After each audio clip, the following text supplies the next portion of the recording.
एक बार फिर से अपने YouTube channel stock trading technique पर आपका हार्दिक स्वागत करता हूं दोस्तों।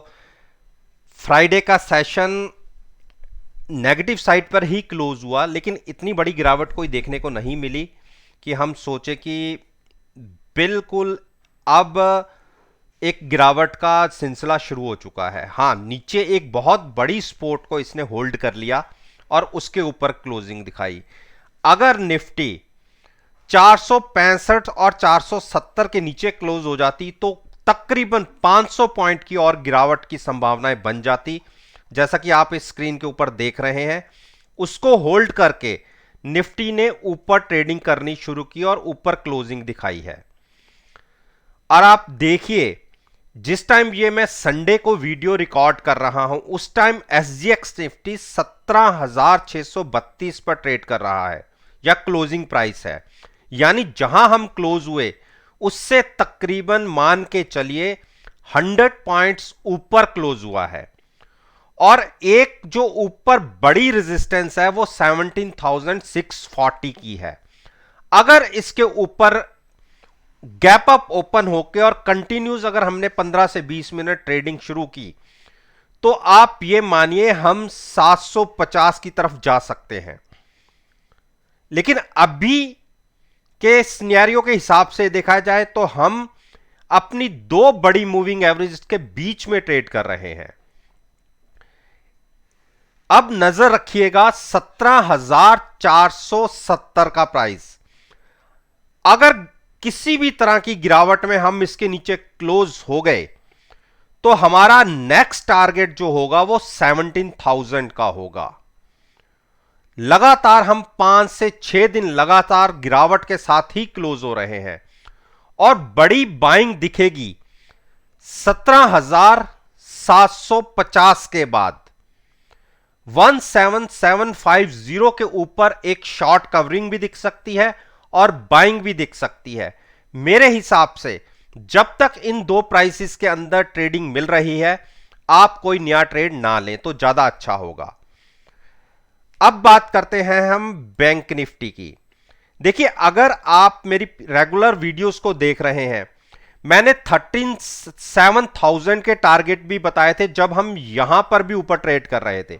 मैंने कहा था कि इतनी ऊपर हम 38,300 के आसपास बाई नहीं करेंगे, हमें कम से कम फिर से 1500 पॉइंट के आसपास की गिरावट मिलनी चाहिए।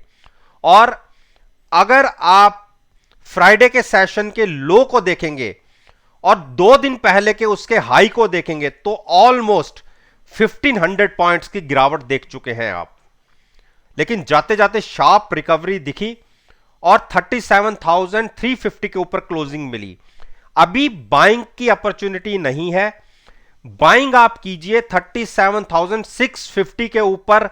अगर क्लोजिंग मिलती है या उसके ऊपर ट्रेडिंग मिलती है 15 से 20 मिनट, तो आप at the money put buy करके फ्यूचर्स को लॉन्ग कीजिएगा। या इसके साथ साथ अगर किसी कारण से गिरावट आ जाती है तो 36,600 700 के आसपास भी आप बाइंग करके चल सकते हैं। मैं दोनों तरफ की बात इसलिए कर रहा हूं क्योंकि हम दो बड़ी मूविंग एवरेजेस के बीच में ट्रेड कर रहे हैं। अब क्योंकि जैसा कि निफ्टी एक गैप अप ओपनिंग दिखा सकता है 100 पॉइंट्स की आसपास की, तो बैंक निफ्टी भी 350 पॉइंट्स के ऊपर की एक गैप अप ओपनिंग दिखा सकता है। उस केस में हम 37,650 क्रॉस कर जाएंगे और अगर अगले 15-20 मिनट उसके ऊपर ट्रेडिंग मिलती है तो एक शॉर्ट कवरिंग रैली 38,000 तक कंटिन्यू हो सकती है। यह एक ट्रेडिंग क्राइटेरिया रहेगा मंडे के सेशन के लिए। अब बात करते हैं रिलायंस की।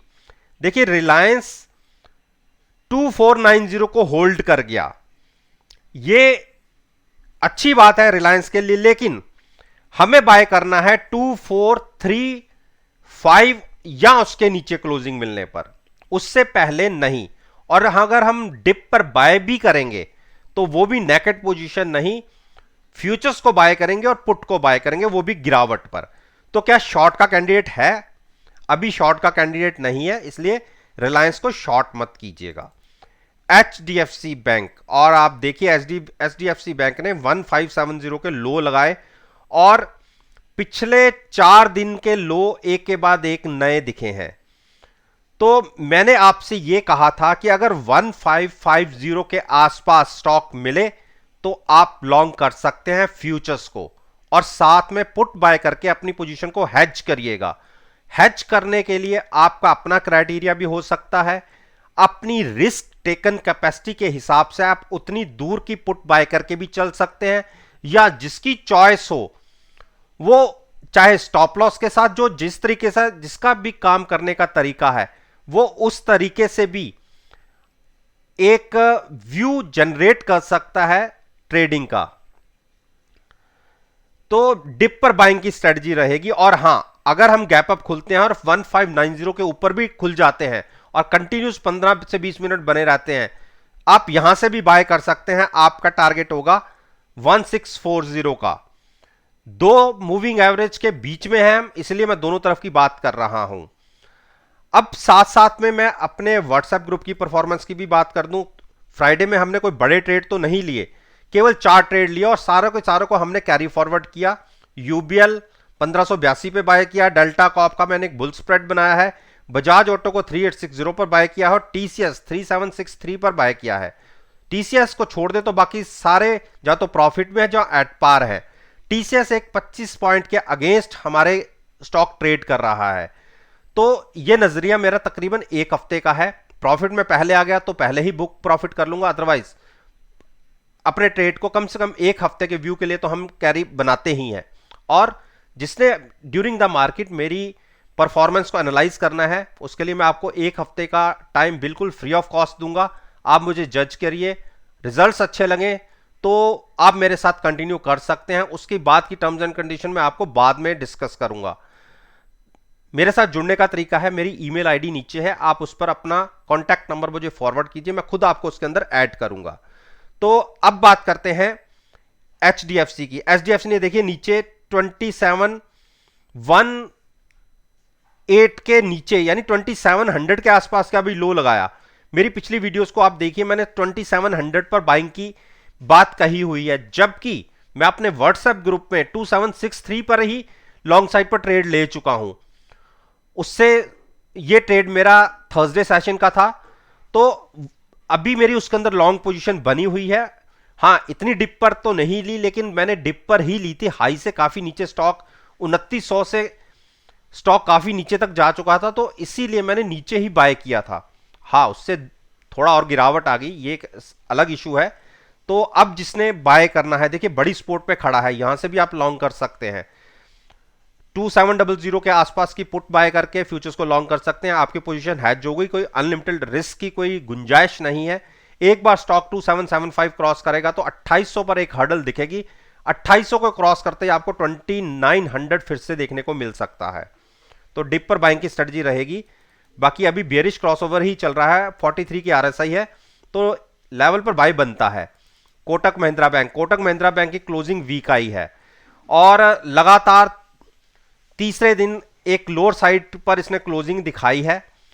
देखिए निफ्टी के ओपनिंग अगर गैप अप ऊपर होता तो हो सकता है इसमें भी थोड़ा सा इंपैक्ट एक बाइंग का दिखे, अदरवाइज मुझे पहले इसमें 1950 के टारगेट दिखते हैं। और अगर 1940 क्रॉप ब्रेक होता है नीचे की तरफ क्लोजिंग बेसिस पे, तो 1900 के टारगेट भी दिख जाएंगे, क्योंकि हाईली ओवरबॉट स्टॉक है। 100 पॉइंट्स के आसपास की एक करेक्शन तो बनती है अपने हाई से। तो 1940 के टारगेट के लिए जिसके पास शॉर्ट पड़ी हुई है वो तो कंटिन्यू करे, और जिसने नया पोजीशन लेना है वो थोड़ा सा होल्ड करके चले। आईसीआईसीआई बैंक ने गिरावट वीक दिखाई है। देखिए 690 के और 680 के भी टारगेट दिखे, जो मैंने पिछली वीडियोस में बात करी थी, जबकि मैंने एक बुल स्प्रेड बनाया हुआ है ऊपर के लेवल पे 708 के लेवल पर बुल स्प्रेड बनाया था, क्योंकि मुझे नहीं लग रहा था कि ये अपनी 9 दिन की मूविंग एवरेज ब्रेक करेगा। लेकिन ब्रेक हुई तो दिक्कत इसलिए नहीं है, हमने एक कॉल बाय की हुई है, एक सेल की हुई है, और हमारा 4 से 5 रुपए का ही मैक्सिमम रिस्क है पूरे महीने का। तो इस तरीके से हमने इसके अंदर ट्रेड लिया हुआ है। तो अब जिसने नया पोजीशन लेनी है, देखिए पोजीशन नहीं लेनी है, लॉन्ग करना हो तो एक बार 690 सॉरी 700 के ऊपर ट्रेडिंग मिलने दीजिए, तब लॉन्ग कीजिए, या 675 के आसपास मिले तो वहां पर लॉन्ग कीजिए। उसके बीच में वेट एंड वॉच की स्ट्रेटजी रखिए। और अगर एक बार 717-18 क्रॉस करेगा तो एक 730-35 तक के टारगेट के लिए एक अच्छा रनअप इसके अंदर दिख सकता है। एक्सिस बैंक में भी हमने एक बुल स्प्रेड बनाया हुआ है, और पिछले 2-3-4 दिन में देखिए एक बड़ी गिरावट आ गई। हमने यहां पे इसमें यहां के आसपास लिया था, मुझे लग नहीं रहा था कि 775 ब्रेक करेगा, और जब ये स्टॉक नीचे ट्रेड कर रहा था तब हमने ऊपर की तरफ एक बुल स्प्रेड बनाया था कि अगर बाइंग आती है तो हमारा पहली बाय है, दूसरी कॉल सेल है, तो इस तरीके से हम प्रॉफिट में आ जाएंगे। लेकिन आखिरी का ट्रेड है, आखिरी पूरे महीने का ट्रेड है बेसिकली। तो अब जिसने केवल फ्यूचर्स के साथ लॉन्ग लेना है तो आप यहां से भी लॉन्ग ले सकते हैं। मुझे लगता नहीं है कि क्लोजिंग बेसिस पे 755 क्रॉस होगा, 750 क्रॉस होगा। अगर क्रॉस होता है तो नई पोजीशन नहीं लेनी, या 750 के आसपास की पुट बाय करके आप फ्यूचर्स लॉन्ग कर सकते हैं।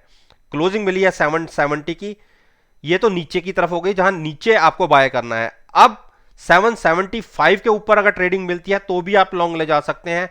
हर्डल दिखेगी 785 क्रॉस होगा तो 795 तक के टारगेट आपको देखने को मिल सकते हैं।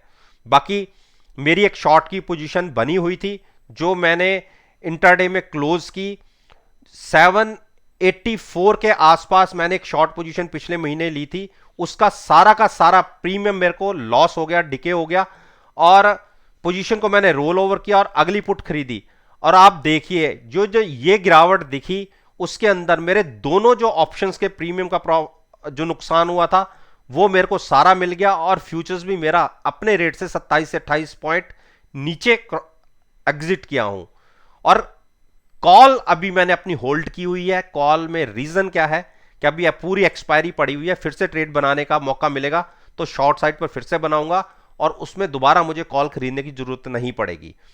तो ये एक मेरी ट्रेडिंग स्ट्रेटजी है, मैंने बता दिया। 750 की पुट के साथ नीचे 755 के आसपास आप फ्यूचर्स को लॉन्ग कर सकते हैं जिसने डिप पर बाय करना है, और या 775 के ऊपर ट्रेडिंग मिलने पर आप वहां पर भी फ्यूचर्स को बाय कर सकते हैं। हर्डल मिलेगी 765, 795 दोनों क्रॉस होती हैं तो टारगेट 810, 815 और 830 के रहेंगे। स्टेट बैंक ऑफ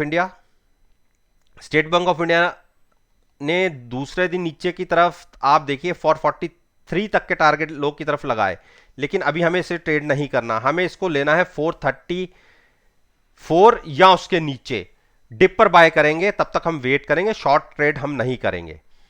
तो दोस्तों ये मैंने निफ्टी इंडेक्स के 10 स्टॉक्स के ऊपर अपना ओपिनियन आपके साथ स्टॉक डिस्कस किया है।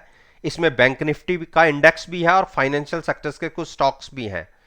और मेरा यह मानना है कि अगर मेरी इस वीडियो को आप जो नेक्स्ट ट्रेडिंग सेशन 4 अक्टूबर का होगा उसके साथ ड्यूरिंग द मार्केट या उसके बाद भी एनालाइज करेंगे, यकीन मानिए आपको बहुत अच्छे प्रॉफिटेबल रिजल्ट्स देखने को मिलेंगे।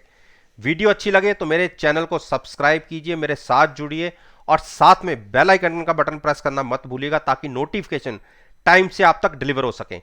इस बात के साथ मैं आपसे विदा लेता हूं और एक नई वीडियो के साथ फिर से आपके सामने आऊंगा। तब तक के लिए